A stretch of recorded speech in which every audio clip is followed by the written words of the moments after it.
Welcome back to AI Unraveled, your daily strategic briefing on the business impact of artificial intelligence. It is Friday, February 20th, 2026. This episode is brought to you by AIRIA. As the AI landscape becomes more complex, AIRIA helps you orchestrate your stack with unified security and total cost visibility. Today, we have a new king of reasoning. Google just dropped Gemini 3.1 Pro, and it has officially leapfrogged both OpenAI and Anthropic on the world's toughest benchmarks. But while the tech is getting smarter, the leaders are getting awkward.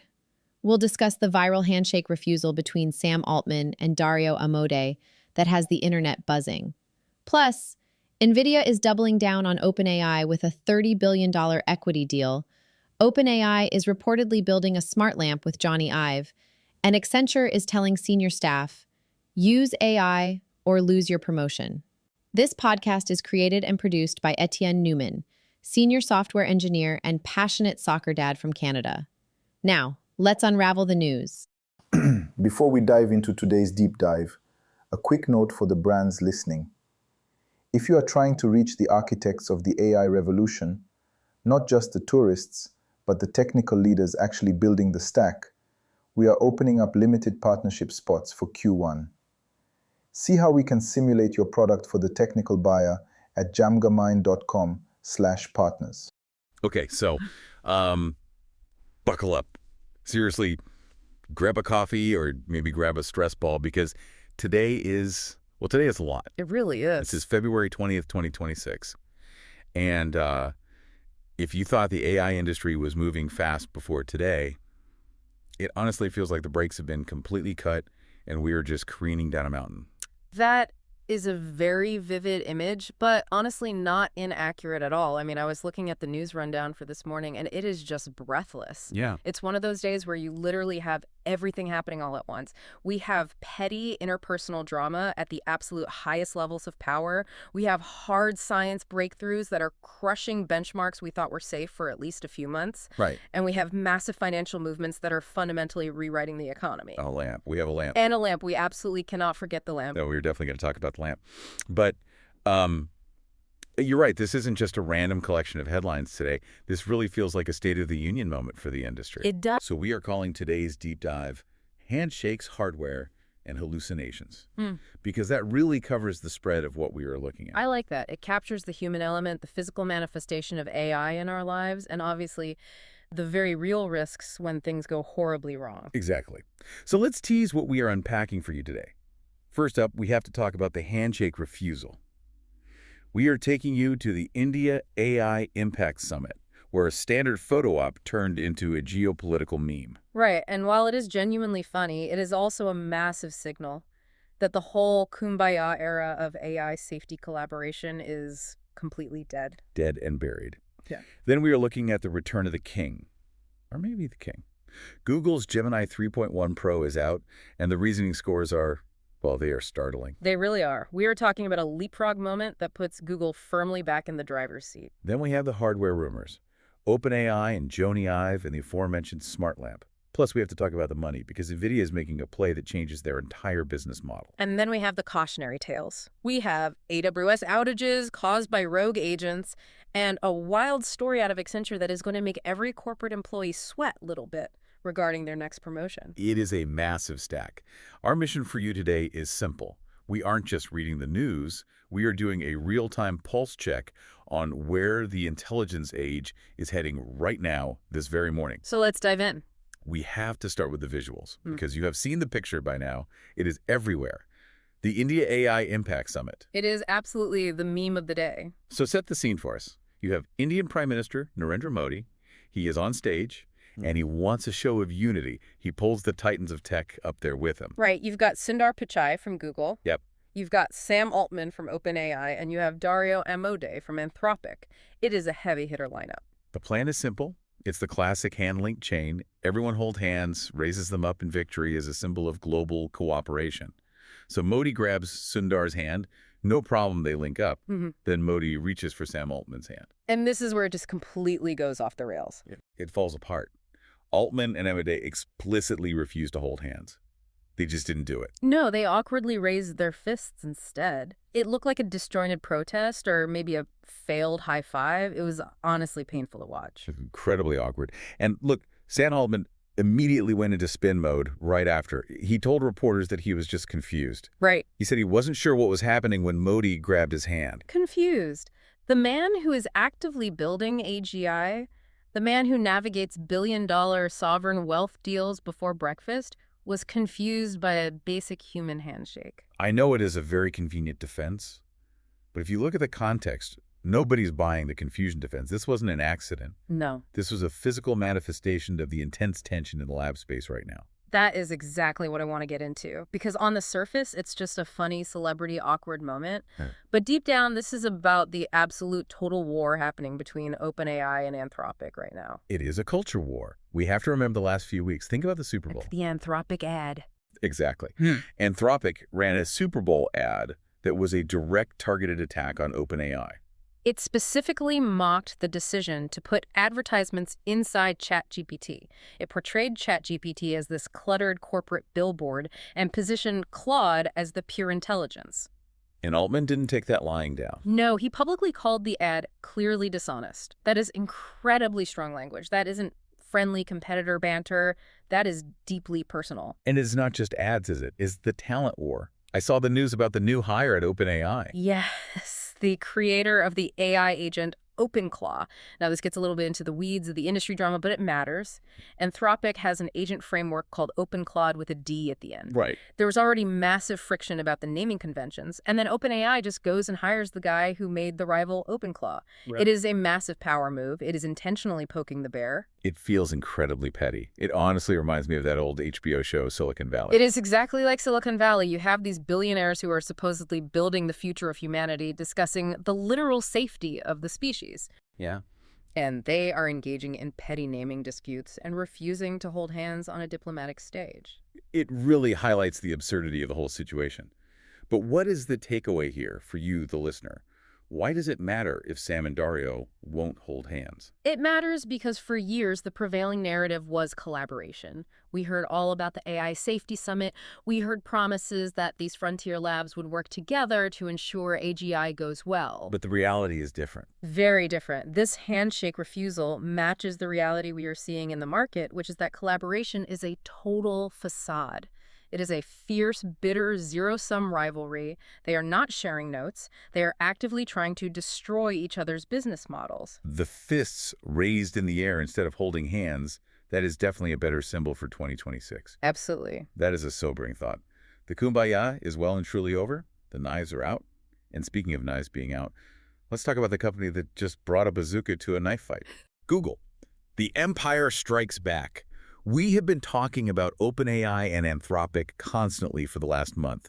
And suddenly, out of nowhere, Google drops Gemini 3.1 Pro. Yes, they did. And the number... Okay, let's unpack these numbers because they are wild. This is the real meat of the story today. Forget the handshake, look at the benchmark. Specifically, the ARC AGI-2 reasoning benchmark. Remind everyone what that is. Yeah. Why is ARC AGI-2 the big one that everyone watches? So most benchmarks test knowledge retention, like what is the capital of France, or write a Desic Python script for a snake game. Models can just memorize that from their training data. Right, just recall. Exactly. But ARC AGI is about novel reasoning. It gives the AI a complex visual puzzle it has never ever seen before and asks it to figure out the underlying pattern. It tests actual intelligence and adaptation, not memory. Okay, so how did Gemini 3.1 Pro do? It scored 77.1%. Is that, I mean, how good is that in context? Good is a massive understatement. Let's look at the competition. The previous version, Gemini 3 Pro, was sitting at 31.1%. Whoa, so they doubled it. They more than doubled it. They more than doubled their own score in a single iteration. Claude's Opus 4.6, which was the absolute darling of the industry last month, is sitting at 68.8%. Okay. And GPT 5.2 is at 52.9%. With GPT 5.2 is at 52% and Gemini is at 77%. Correct. Google didn't just inch past them, they blew the doors off the frontier. 77.1% on ARC-AGI-2 is getting terrifyingly close to human expert reasoning capabilities in completely novel situations. That is a massive gap. Usually we see these models trading places by, 2 or 3%. Yeah. This is a 25% gap over OpenAI's current flagship model. Exactly. And it is not just reasoning. They swept the entire board. Science benchmarks, competitive coding, agentic search, and MCP use. MCP being Model Context Protocol. Right, how it actually talks to other software and tools. Gemini 3.1 Pro took the top spot in all of them. And this is powered by their DeepThink architecture, right? Yes. You remember the DeepThink update that rolled out to the Gemini app and Notebook LM last week? We now know that Gemini 3.1 Pro is the underlying brain behind that. It's that engine that allows for that slow, deliberate chain of thought reasoning we have been seeing. Precisely. It takes its time, it plans, and then it executes perfectly. But here's the part that surprised me the most. Usually when a model gets this much of a leap, the price goes up. Or it becomes this exclusive ultra version that costs a fortune per token. And that is the brilliant strategic play here. The pricing is completely identical to Gemini 3 Pro. Wow. The context window remains exactly the same at 1 million tokens. Google is actively positioning this to be significantly cheaper than the frontier options from Anthropic and OpenAI. So it's vastly better performance at a lower price point. It is incredibly aggressive. They are clearly tired of losing market share and mind share.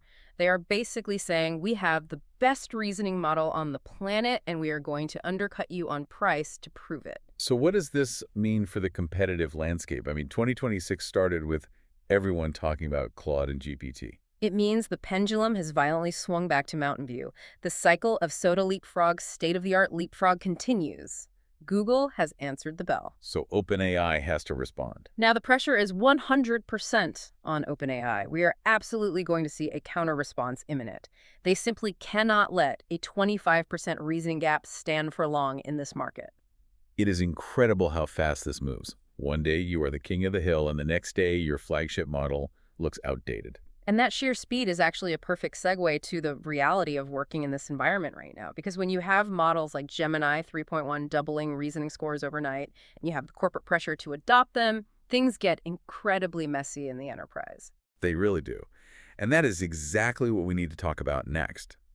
Because the floodgates are well and truly open. When you see Google doubling reasoning scores or Accenture making AI use a requirement for promotion, which we will get to, the floodgates are open. Right. Employees are going to use every single tool they can find to get an edge. Exactly. And if you are an IT director or a CIO right now, you're probably having a low-grade panic attack because you have employees pasting sensitive company data into Gemini, into Claude, into random open source agents they found on GitHub. You have absolutely no idea where your proprietary data is going. That is the massive problem of shadow AI. And that is exactly why you need AIRIA. Yeah. AIRIA. It is the control plane for the enterprise AI stack. I really love that term control plane because right now most companies are flying a very fast jet completely without a cockpit. Exactly. AIRIA gives you that crucial visibility. It sits right between your employees and the frontier models. So it doesn't matter if your team is using Gemini 3.1 or GPT-5 or Claude.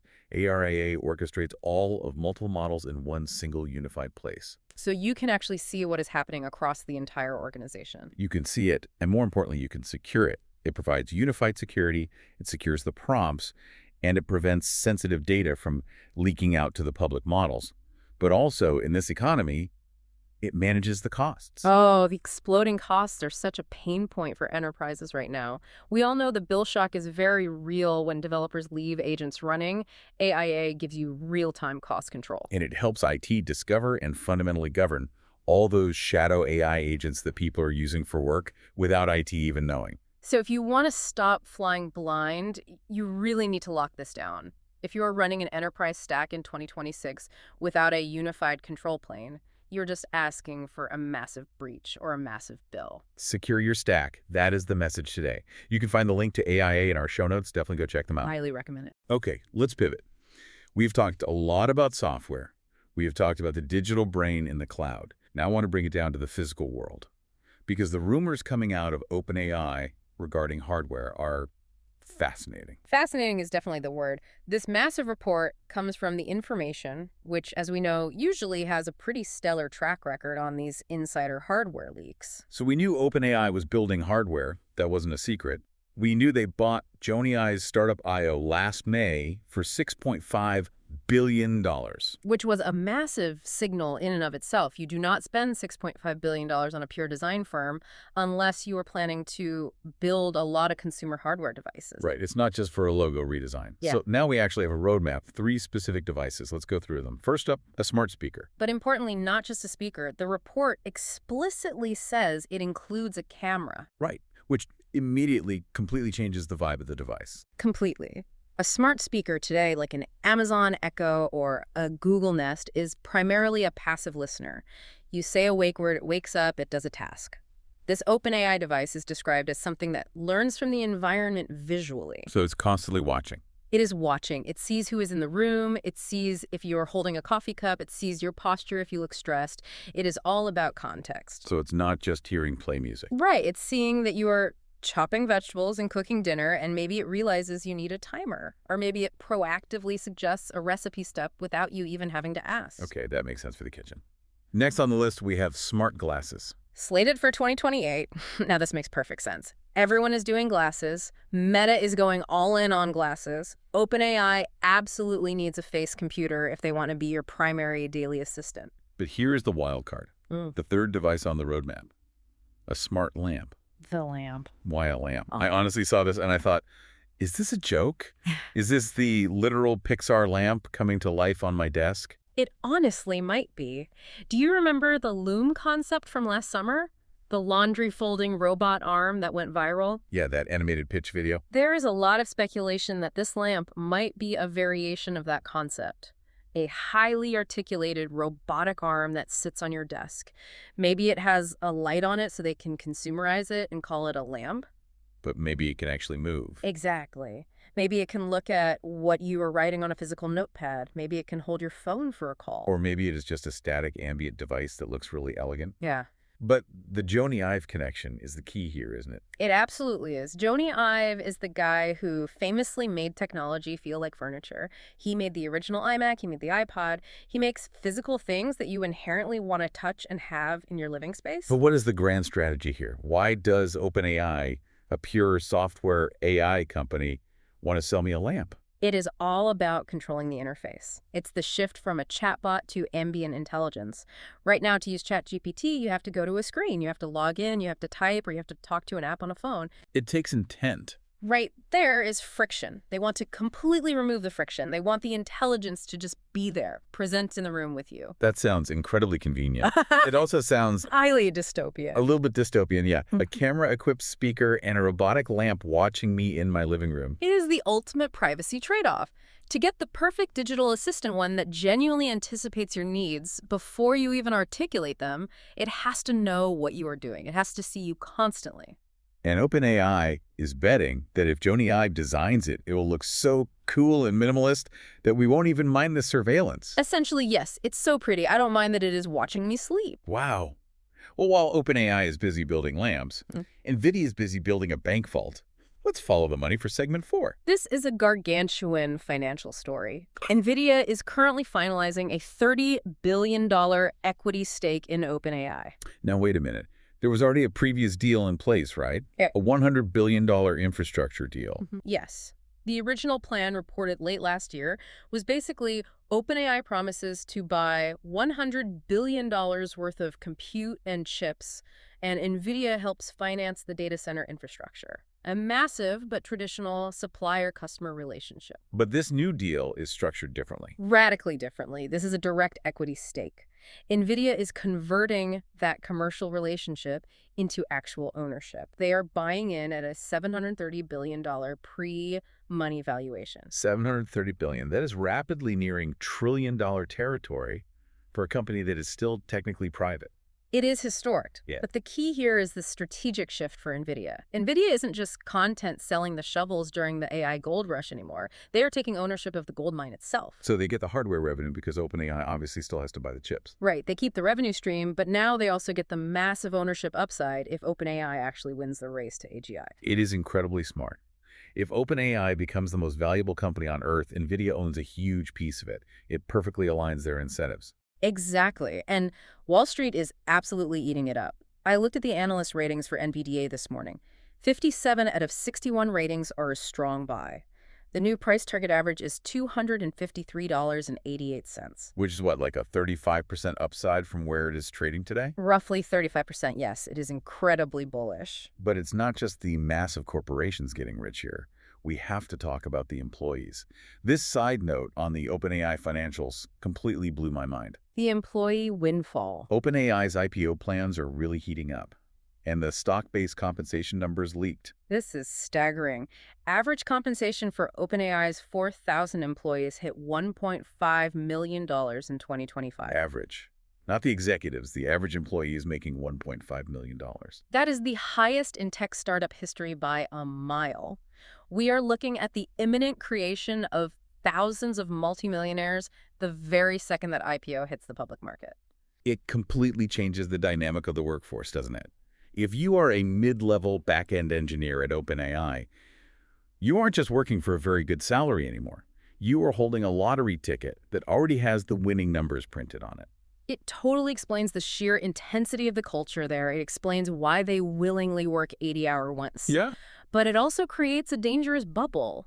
When you have that much generational wealth on the table for every single employee, the internal pressure to deliver, to push the product out the door, to maybe ignore the safety concerns is immense. Which brings us perfectly to our next segment. Because when you push software products out too fast and you give AI too much raw power, things break. The cautionary tale. AWS, Amazon Web Services, literally the backbone of the modern internet.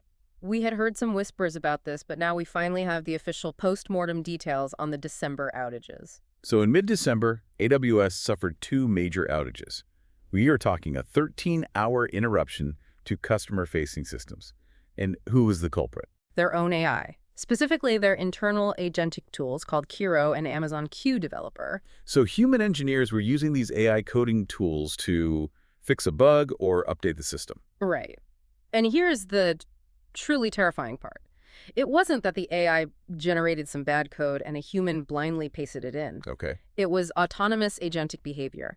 The tool decided completely on its own that the best way to resolve the issue was to delete and recreate the entire environment from scratch. It just deleted the production environment. It completely nuked it.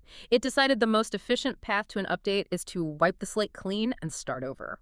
Which logically might be true, but practically is a disaster. That is bold. It is catastrophic if you are hosting live customer data, and the failure of protocol here is what is truly shocking. These AI tools were given full operator-level permissions. God mode. Absolute God mode. And crucially, no human peer review was required at the time for the agent to execute the changes. An engineer basically typed, "Go fix this server issue," and the AI said, "Okay, deleting everything." Now, Amazon initially tried to sweep this under the rug, right? They initially blamed user error. Of course they did. They blamed the engineer for writing a bad prompt. But they have since quietly introduced mandatory human peer reviews and hard-coded safeguards. They learned the hard way that you absolutely cannot let an autonomous agent have root access without a human checking the math. This is a major reality check for the whole industry. Yeah. We constantly talk about agentic AI as the holy grail. Just give the AI a goal and let it do the work. But this is the very dark side of that autonomous vision. We want AI to do the work, but when it has that much unfettered power and it hallucinates, or in this case just makes a hyper-efficient but highly destructive logic leap, it can take down global infrastructure.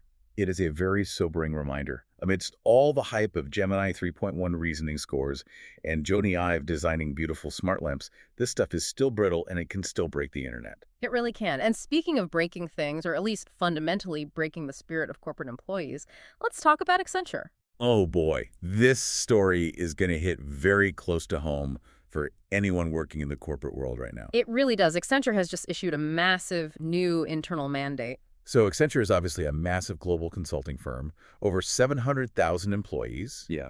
And they are explicitly telling their senior staff, we are talking associate directors and up, use AI or else. Use AI or no promotion. That is the hard rule. They are actively tracking weekly AI tool usage via logins. It is now a visible input for all leadership performance reviews. So they are literally looking at the dashboard logs, Did Sarah log into the Enterprise AI portal this week? No. Huh. Sarah doesn't make partner this year. That is exactly what is happening on the ground. And there is a massive generational and hierarchical divide here. The junior staff, the analysts, they are adopting it rapidly. They love it because it automates their grunt work. But the seniors, the veterans, they are actively resisting. Why are they resisting so hard? Is it just pure stubbornness? Part of it is definitely ingrained habit, but part of it is the actual quality of the output for high-level work. There was a devastating quote in the leak from a senior employee describing the in-house AI tools as broken slop generators. Broken slop generators. That is absolutely scathing. It is. It implies that the tools just aren't actually helpful for complex, high-level strategic consulting work yet. They generate a lot of text, sure, but is it good text? But Julie Swede, the CEO of Accenture, she is not backing down on this at all. No, not even a little. She said it explicitly on her earnings call last year. We will exit staff who don't reskill. Exit. That is cold corporate speak for fire. It is a fascinating irony, though. You have the senior staff refusing to use the very technology that is actively eliminating the entry-level jobs right beneath them. It is deeply ironic, and it marks a massive cultural shift. Think about it. For the last 2 years, the corporate message was AI is a great benefit. It is a superpower to help you. Now, the message is AI is a strict requirement. It is very much like the transition to the internet in the late 90s. If you were a senior executive in 1998 who stubbornly refused to use email, you didn't last long. You became a dinosaur. Exactly. Accenture is signaling that we are officially at that point with AI. Adapt or die. Or at the very least, adapt or don't get your bonus. Precisely. Okay, we have covered the really heavy hitters today, but the news cycle definitely didn't stop there. Let's hit the lightning round. Quick hits. What else is happening in the ecosystem today? First up, Google again. They are reportedly in late-stage talks to invest $100 million in a company called Fluidstack. What exactly is Fluidstack? It is what they call a neo-cloud platform. Basically, they aggregate underused data centers all around the world and offer that compute to developers. So it's kind of like an Airbnb for servers. That is a great way to put it, yes. The valuation of Fluidstack is already at $7.5 billion. But the real story here is Google's aim. Google wants to use Fluidstack to push developers toward using TPUs, which are Google's custom chips, and steer them away from Nvidia hardware. So it is another massive front in the ongoing chip war. Very strategic. Next up in the lightning round, Code Metal. Code Metal just raised a $125 million Series B. This is super interesting because their entire focus is on the defense industry. Huge contracts with Raytheon, the U.S. Air Force. What is their core product? What do they actually do? They translate archaic code. Yep. Think about it. The military runs on mission-critical systems written in the 70s and 80s in languages nobody learns anymore. Yep. Code Metal uses AI agents to translate that ancient code into modern, secure applications. Unsexy, but incredibly valuable and sticky revenue. I love that. Yeah. Okay, next, Meta. Meta is executing a massive pivot for Horizon Worlds. They are officially going all in on mobile. Wait, so they're effectively giving up on the VR-first headset vision? Effectively, yes. Reality Labs has notoriously lost $80 billion since 2020. $80 billion. They are finally realizing that if they want actual active users, they have to go where the users already are, which is on smartphones. They're basically trying to compete with Roblox now, instead of trying to redefine human reality. Exactly. That is a massive admission of defeat for the Quest headset vision, at least in the short term. Next, 11 Labs. This one is genuinely weird but important. They just obtained the first ever commercial insurance policy for AI voice agents. Insurance for a voice agent. How does that work? It is ensuring the specific actions the autonomous AI takes. If an AI customer service agent confidently promises a customer a massive refund it shouldn't have or says something legally liable, the insurance policy covers the financial damage. Wow, that is a huge signal that these voice agents are about to be doing real high-space business, not just chatting. Exactly. It de-risks the deployment for big brands. And finally, a little bit of cultural pushback. AMC theaters. Yeah, AMC just publicly refused to screen an AI-created film. It was actually a contest winner, and it was supposed to run in the pre-show previews across the country, but AMC pulled it at the last minute. And why did they pull a contest winner? Massive audience backlash online. Audiences genuinely hate it. The cultural pushback against soulless AI-generated art is still very real and very vocal. Yeah. Even if the tech is getting undeniably good, the vibe is just bad for a lot of people. Fast. So let's try to wrap this massive day up. We have been all over the map today, from diplomacy to hardware to server outages. What is the grand synthesis here? How do you make sense of Handshake's hardware and hallucinations? I think if you step back and look at the three big macro stories today, you really see the core structure of the industry right now. Google is fundamentally raising the ceiling. Gemini 3.1 Pro shows us that raw reasoning capabilities can still get much, much better very quickly. Right, the technical ceiling is going up rapidly. But AWS is showing us the floor. And the floor is incredibly fragile. It can easily collapse if we aren't extremely careful with agentic permissions and safety protocols. And what about Accenture? Accenture is the door, and corporate leadership is actively forcing everyone to walk through it whether they want to or not. The ceiling, the floor, and the door. I Yeah. really like that framing. It feels like a forced march into the future, doesn't it? It really does. And I actually have one final provocative thought for you and for the listeners to chew on based on all this. We talked about OpenAI's smart lamp watching you. We talked about Accenture meticulously tracking your daily AI logins. And we talked about 11 Labs getting insurance for what the AI does. Okay, where are you going with this? Well, just think about it. If you have a highly advanced smart speaker with a camera constantly watching your posture in your home office, and you absolutely must use the AI tools to get a promotion at work, and the AI agent itself is fully insured against making catastrophic mistakes, but you, the human, are not. Are we becoming the product? Are we actually optimizing for human productivity anymore? Or are we just feeding the machine? If the Jony Ive lamp watches me work and the CEO checks the dashboard logs to make sure I interacted with the machine today, who is actually in charge of the workflow? Wow, that is a slightly terrifying note to end on, but honestly a very necessary question to ask right now. That is what we do here. We bring you the news, and we leave you with a healthy dose of existential dread. Mission accomplished. All right, that is the deep dive for February 20th, 2026. A huge thank you to our sponsor, ARI. Seriously, secure your stack so the smart lamp doesn't win. Be sure to check the show notes for the link. Stay curious, everyone. And we'll see you tomorrow. That wraps up today's briefing. The signal for today is integration. Integration of AI into hardware with OpenAI's smart devices. Integration of AI into career paths at Accenture, and the massive financial integration of Nvidia and OpenAI. This episode was made possible by AIRIA. Don't let shadow AI undermine your enterprise. Secure your stack and orchestrate your agents with AIRIA. Check the link in the show notes. This podcast is created and produced by Etienne Newman, senior software engineer and passionate soccer dad from Canada. Please subscribe and share. Until next time, keep unraveling the future. And before you go, if your company is building the tools that power the workflows we talked about today, I'd love to showcase them to this audience. We don't just run ads, we build technical simulations that prove your value.